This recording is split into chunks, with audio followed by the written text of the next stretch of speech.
talking about. This is my convention. What is happening to it? You know why you do it. You don't do it because you get paid well. You don't do it because men love you. You do it because you love men, and because more than that, you want to honor God. This is Protestia Tonight.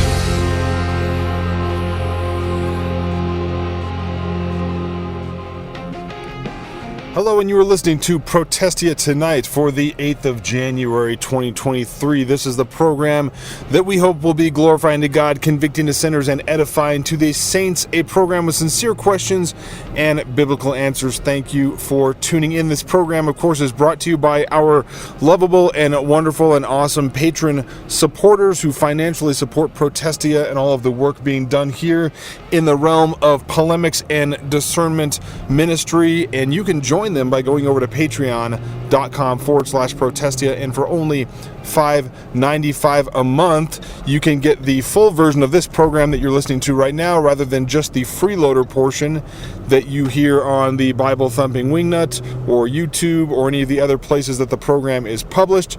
Patreon supporters get access to PTVIP, which is the segment where we answer sincere questions about theology, politics, strategy, whatever you want to talk about, and you get to drive the content of the program. You also get ad-free browsing at Protestia.com. You do that by going to Protestia and logging in with your Patreon account. The ads then will magically disappear. Not that we have a ton to begin with, because I'm not a huge fan of them, but we are always in need of financial support for the work that is being done, and the wonderful gentlemen that do all the work in the background, and leaving you to have to listen to me, I suppose. But anyway, this is, I'm, as you can probably tell, not in the studio right now. Studio's still undergoing remodeling. The remodeling has taken a break for a few days because, well, I'm getting older, and I found out that if I'm sitting there working for hour upon hour upon hour and not really paying attention, I can kind of hurt my back a little bit. So I'm taking a little break, letting the back heal up. It's nothing serious, but it is causing me to retreat to the, maybe we call the Studio C, the third Protestia studio, the Protestia car studio, C for car, I don't know, but trying to continue to have the content coming out to you, and hopefully it is a blessing and helpful to you as we get into it. Another bit of housekeeping. If you haven't already, go over to Protestia.com and sign up for the Insurgency email list. It's free 3 days a week, and for a small monthly fee, it's 6 days a week. You get banned news links. These are news links the mainstream media does not want you to see, stories they do not want you to be aware of. But if you want to be a civically and politically informed Christian, the Insurgency News Blast is a great way to do it. The guys who prepare the Insurgency do a wonderful job, and we are very blessed to have them on board, laboring in love along with us. I read the Insurgency to keep updated every single day, and I recommend you do the same thing. Little inside trick here: if you subscribe to Patreon on any level, $5.95 or up, there are some other levels and some other benefits and things, but if you subscribe at $5.95 or up, send us a Patreon message if you want to, and we will subscribe you to the 6-day Insurgency for free. So if you're doing the math, that's a little over $1 in savings by going that route instead. Now, before we get into the heart and the meat of the program, the reason that we are all here as brethren in this digital space is because we've all been saved by Jesus Christ. I say sometimes that, and this is something my brother J.D. Hall would always remind me of, this program is not for you if you are not a loving, giving, serving, faithful member of your local New Testament congregation. The information here is not to be a lone wolf Christian. It's not to beat your pastor over the head with it. It's not to be smarter than everybody else or know all the answers when everybody else doesn't know them. It is to equip yourself with not only information about what is going on in the larger and broader cultural and evangelical conversation, but also give you some tools and some ways to navigate through it and to understand from a biblical perspective how to discern between the truth and the almost true. That's what we're doing here on a regular basis. That's what the program is for, and it is valuable to you if you, like us, have been saved, redeemed by the sacrificial death of Jesus Christ on the cross. That's the gospel message. Gospel means good news. Now, I suppose that Jesus being killed on the surface wouldn't ordinarily be good news, except that there is bad news that it was the answer to. You and I and everybody else born aside from Christ were born into sin, born with a sinful nature, rebellious against God. You know this. Look at yourself. Look at me. I'll admit it. I am a sinner by birth and rightly deserving of death in hell because of the holy and righteous God that we worship, and his infinitely perfect standard that I have no possibility of ever being able to uphold. And yet God loved me enough. He sent his son, Jesus Christ, born of a virgin, lived a perfect life I could not live, and then traded that righteousness for a gruesome and horrific death on the cross, a death that I deserved and you deserved. And the Bible says that if you place your faith, hope, and trust in Jesus Christ, salvation is a free gift. Now, obviously, it was not free to Jesus. He paid a price on the cross to the Father to redeem his people. And what that means is that the death you're supposed to get, the death I'm supposed to get, Jesus got instead, and the righteousness that he earned is freely given to us. Now, this doesn't mean that we're righteous in terms of our perfect actions. Obviously, we still bear the flesh nature. It means that the Father sees us as righteous. He looks down and says, David the sinner, and whoever's listening right now, you the sinner, I'm seeing as perfect. I'm seeing, and when the Bible says that Jesus is a mediator between God and man, that's what the Bible is talking about. That because of the person and life and work of Jesus Christ on the cross, God the Father sees his people as perfect, as redeemed. And if you place your faith, hope, and trust in Jesus Christ, repent of your sins, turn from your wicked ways, and trust in Jesus for salvation. Salvation is yours. The Bible says that Jesus died on that cross, was buried, and on the third day, by the power of the Holy Spirit, raised from the dead. Jesus conquered death. He proved that sacrificial death was accepted as substitutionary payment, accepted by the Father on behalf of his people.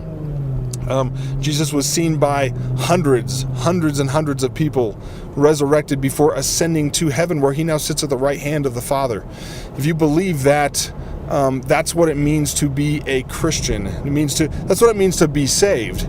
And now, for those of us who are saved, those of us who are redeemed, we do the faithful and obedient work of following Christ, being obedient to the Lord, worshiping him, working the journey of our sanctification, where we progressively become more like Jesus. That is why we do this work. Now, what I want to talk about, I don't have a ton of time on the freeloader side here, but there have been kind of some interesting conversations going on online, as there always are. But I want to get a little political here for just a little bit, because we're getting into 2024, back to a presidential election year, and much like there are always little mini conflicts and mini disagreements and divisions and things over things that, certainly some of them are, of gospel importance, but a fair number of them are just the normal, I would argue, should be mature and could be mature and sometimes are mature, ebb and flow of theological conversations among brethren about, every topic under the sun. And this morning I saw a tweet by Turning Point USA's Charlie Kirk, who, I have some issues with Charlie Kirk, as you might imagine. He is very much a political animal, and not that there's anything wrong with that necessarily, but certainly I try to avoid looking at political figures and political leaders and things for any sort of theological authority or whatnot. And Charlie Kirk had basically put out a long tweet with a lot of points on it, talking about how amazing it is that Trump is still trying to fight to be president despite all of the stuff that's happened to him, and all of the I would argue historically decrepit and historically depraved, historically evil opposition that he faced during a little bit during the campaign, but mostly after he became president in 2016. It was no holds barred. It was do anything to destroy this person, and we live in a representative republic. Ours is a representative government, and so my argument from back then and still is now is the hatred that we see the political left show for Donald Trump is not a hatred for Donald Trump per se. I mean, it seems like that. He makes, because he's who he is, he makes a very convenient personification. But the hatred that the left has for Trump is a hatred for regular Americans.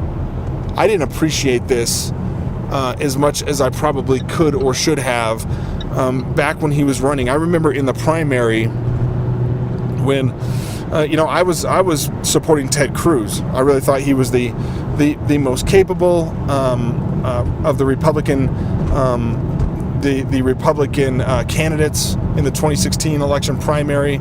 I appreciated where he stood on a lot of things. Kind of a dry personality, that doesn't really go over real well with a lot of people. It didn't bother me. I wasn't looking for a personality. I was looking for an executive. And I remember saying very, very vocally, I'm not voting for Trump. I'm not doing it.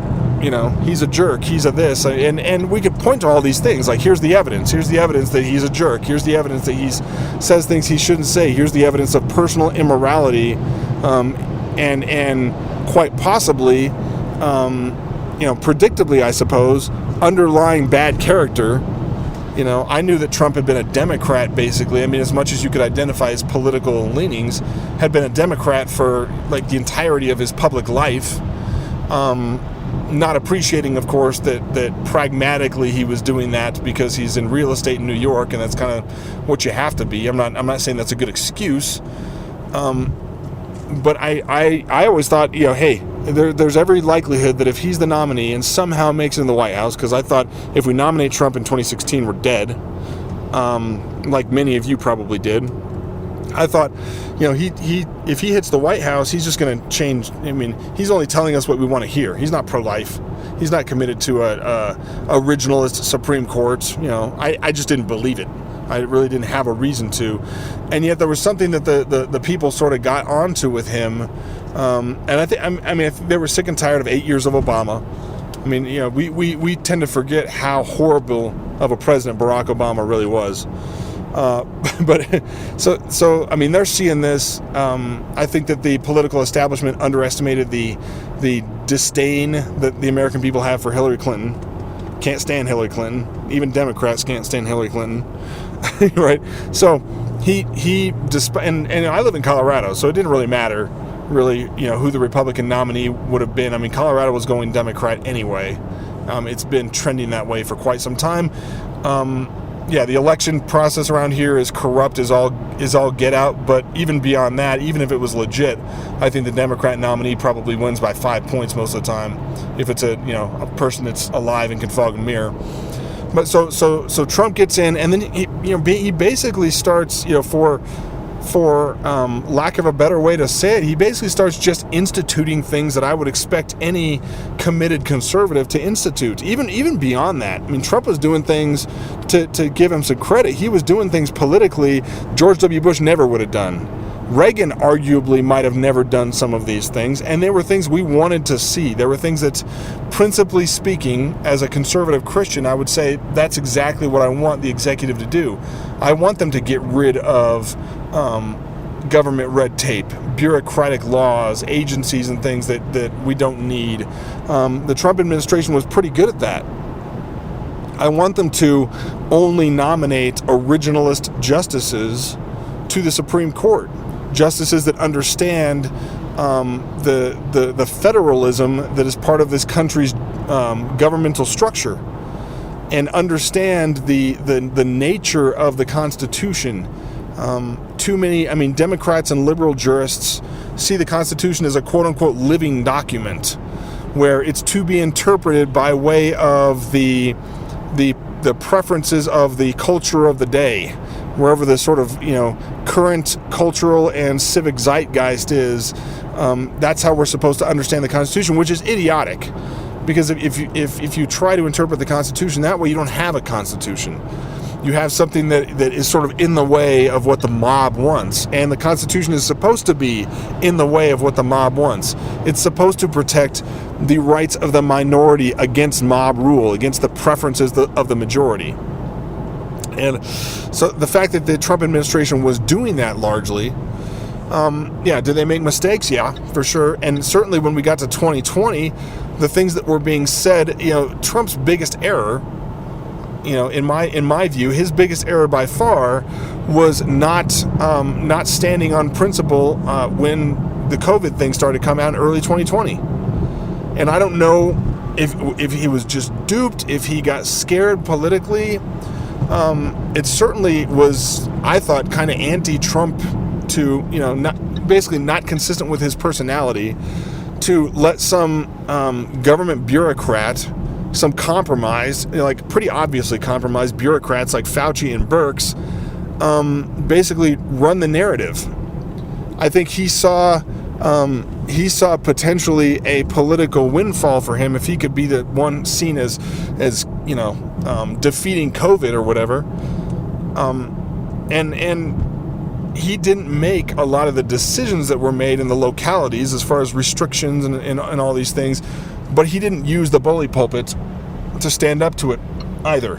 He kind of just, he basically pushed the narrative. He tried to say, we'll do Operation Warp Speed and we'll get this quote unquote vaccine produced, and at the end of the day, I will try to take credit for it. The error was, conservative, small government Republicans, if that's what you're trying to be, we don't get to take credit for massive government authoritarian initiatives. It's not only is it the wrong thing to do, it's not even politically feasible. People aren't, even if you're thinking about it as a pragmatic politician, the American public are not going to give you credit for doing what Democrats would do. We don't like Democrats. We don't like them trying to run our lives, and we're not about to change that fundamental view because we're scared. At least not your average Trump voter. So that whole thing was a calamity, politically speaking. It was a calamity as far as the wreckage of the economy and societal norms and things like that happened at that time. And Trump deserves as much blame for that as anybody. We tend to forget that he was in, not to excuse him, but he wasn't like leading the charge. He just wasn't standing up to it like he should have. He was saying things that were not true, either because he was told them or because he was trying to politic it. Not a good strategy. But the Charlie Kirk thread that was talking about this, and I posted that I largely agreed with it, and I do, but not that somehow Trump is blameless, but that the points that were being made about the 2020 election, the points that were being made about the Russian collusion hoax that they tried to pass off, the illegitimate impeachments, which were just garbage and nonsense, the fact that they're trying lawfare against him again, some of these insane things, the fact that we still have, I'm in Colorado. Our state Supreme Court is trying to apply the Constitution's 14th Amendment clause that basically disallows him from running for office, people that were guilty of insurrection. And the Constitution says they supported insurrection or something. And the Colorado Supreme Court, I can't wrap my head around how stupid this is and how just nakedly political it is. But the Colorado Supreme Court is saying, well, the Constitution doesn't say they found guilty of insurrection. It says supported insurrection, and they're taking that to mean this is what we call in law an overbroad application. An overbroad application of the law, and let me explain this real quick because I'm dealing with some of this myself in terms of free speech right now. But an overbroad application of the law is to take non-specifics in the law and use it to restrict the rights and the freedoms of the citizenry, rather than take things that are unclear or open-ended and err on the side of more liberty and more freedom and more rights in the hands of the people. So in the case of the 14th Amendment, the Supreme Court of Colorado is saying, well, the Constitution says supported insurrection, and I mean, we've heard Trump make statements that we think supported the January 6th riots or the January 6th protests, or I'm not calling it an insurrection, that's nonsense. But he said some things that seem like they're supportive of the people that were there, or that encouraged them to do whatever it is that they did. Therefore, he supported insurrection. Therefore, he's barred from running for office. And it's like, that's not how the law works. There is due process. You can't actually legally make an assertion and then act on it in a legal way without due process. And so it's facially overbroad. I expect it to be struck down in the Supreme Court, probably 9-0, because even the liberals like Sotomayor and what's her face, the new one, Jackson. I forgot, Ketanji Brown Jackson.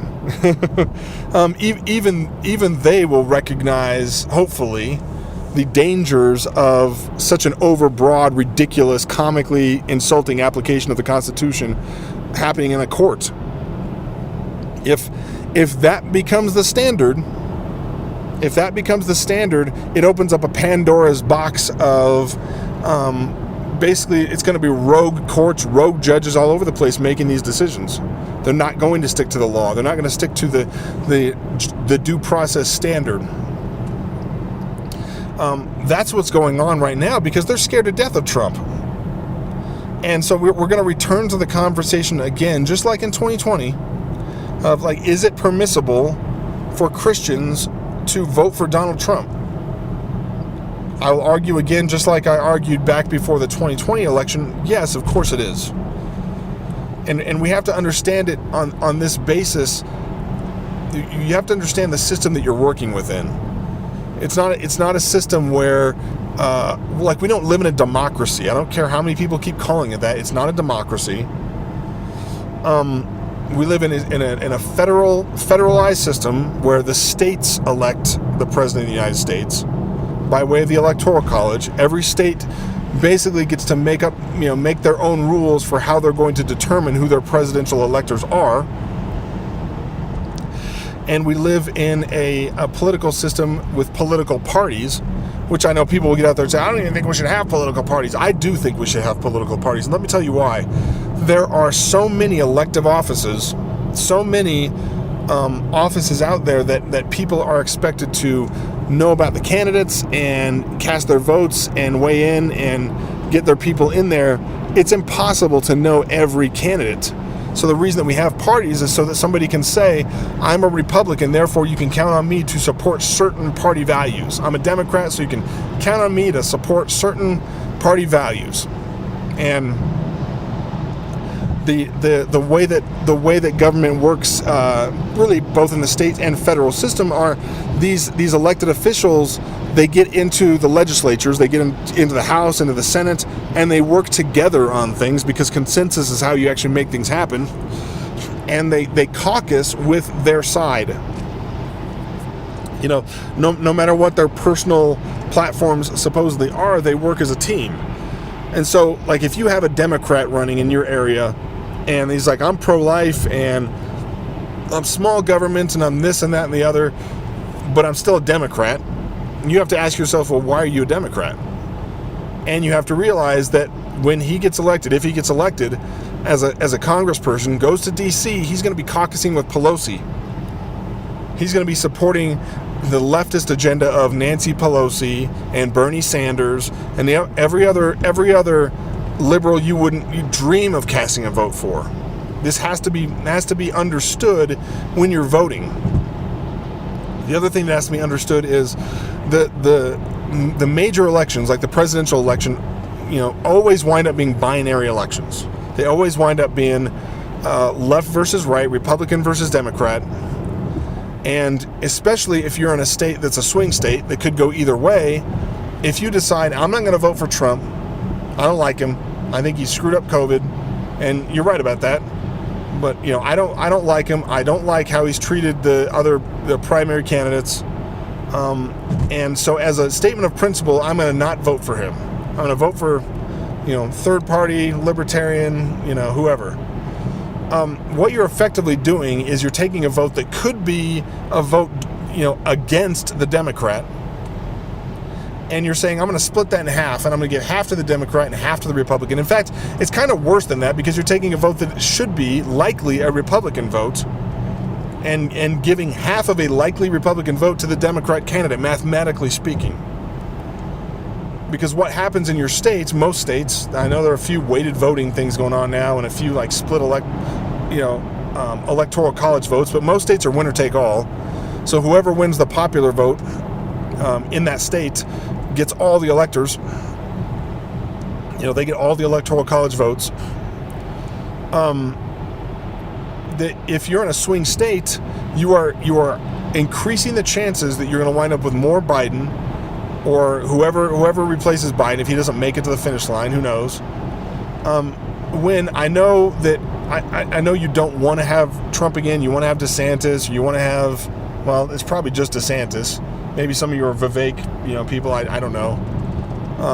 Probably from the Christian community, that's not as common, but I know there's a lot of DeSantis support among this audience, and I'm with you. I mean, I prefer DeSantis to Trump. How that happens. I'm gonna, I'll support DeSantis for sure. But if Trump gets the nomination, and he likely will, I'm certainly not going to say, well, all right, I'm not going to vote, or I'm going to vote for some other person or whatever on principle, because that's not the job here and now. It's the principled thing is to understand the system in which you are exercising political authority, because that's what you're doing in a small way. And your job is not to basically say, I'm going to take my ball and go home. Use your God-given authority in this instance, the responsibility you've been given, steward the authority God has given you smartly to do the most good.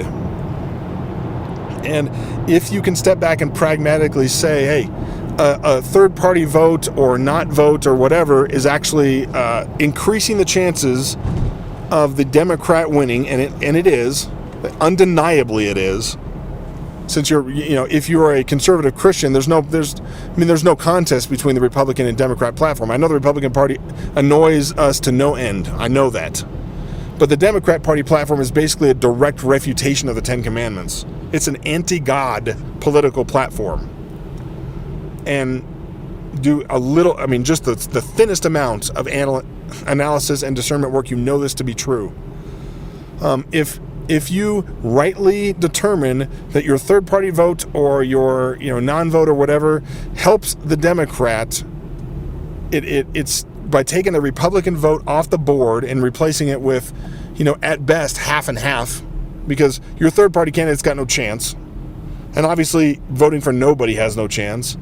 Then the right thing to do, the principled thing to do, is to vote for the lesser of two evils, to vote for the candidate most in alignment with your values that has any chance of winning. That's the right thing to do. And I know many are going to be annoyed and say, well, should not do it. I'm stubborn and this and that. Well, okay, fine. I think you're wrong, and I think I've demonstrated why you're wrong. I think it's pretty easy to demonstrate it. But I have an article up from just prior to, it's one of the, I think it might have been the first thing that I wrote and published at Protestia.